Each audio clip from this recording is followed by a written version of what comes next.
Hey guys, what's up? It's Divine Shadow here, and today we are looking at an Eldritch Moon spoiler. She's back, the queen, the best of the Titans, the big number 3 in the final, who's ironically 313s. Emrakul, the promised end. And if you've been keeping up with the story, name, huge flavor. So let's get on to the card. We have a 1313 legendary creature Eldrazi. Awesome. Emrakul the Promised End costs 1 less to cast for each card type among cards in your graveyard. On average, this will cost about a 9. At best, it can go to 5. But it gets better. When you cast Emrakul, you gain control of target opponent during that player's next turn. After that turn, that player takes an extra turn. Now, people are bitching about this card being underpowered, and personally, when I took a first look at it, I thought the same thing. But I was persuaded and then decided to analyze the card a little bit further. And from there, I was able to figure that this is actually a really fucking sick card. So you Mindslaver them. Basically, you just play their turn, get rid of the stuff that's going to be a nuisance to you, and they're going to be able to draw a card.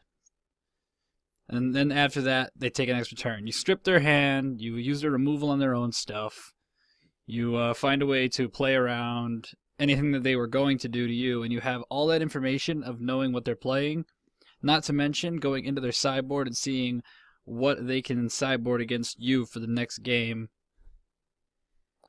And then they take an extra turn after that, so they still have a turn. But at that point, they're pretty much fucked, and they kind of deserve that extra turn at that point. This is not a time walk. That is the biggest argument I'm hearing for this Emrakul, and it makes no sense at all.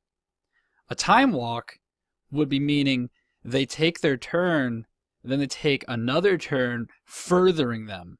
This just lets them take an extra turn, so once you strip their hand of nothing, they don't get completely fucked and have a chance to fight back against the 1313 Titan.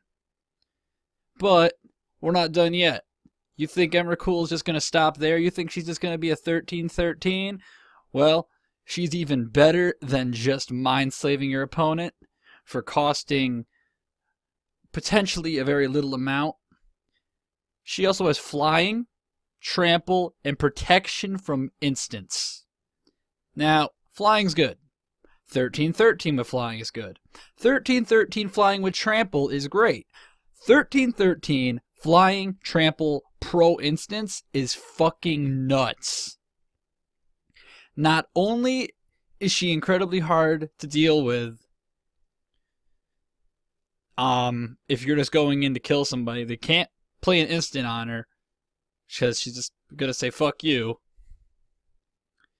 And sure, there's plenty of sorcery speed removal.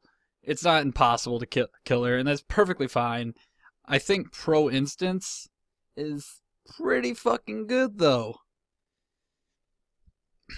And it really is. This is a really, really powerful card in that aspect. And the next card we're going to be looking at after this just makes this card even better. And one last thing I just want to mention is I really like this flavor text. It's short, it's sweet, but it's simple. An enigma as vexing as life itself. Absolutely wonderful. Artwork is top-notch. Jamie Jones, excellent work.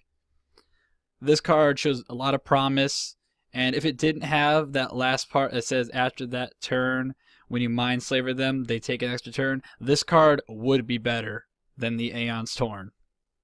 But Wizards didn't fucking let Magic get broken again.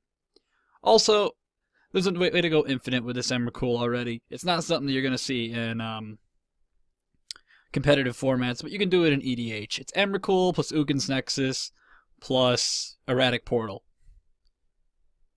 You can do the same thing with like Stranglehold as well. If they go to take an extra turn, they don't. Alright. On to the next one.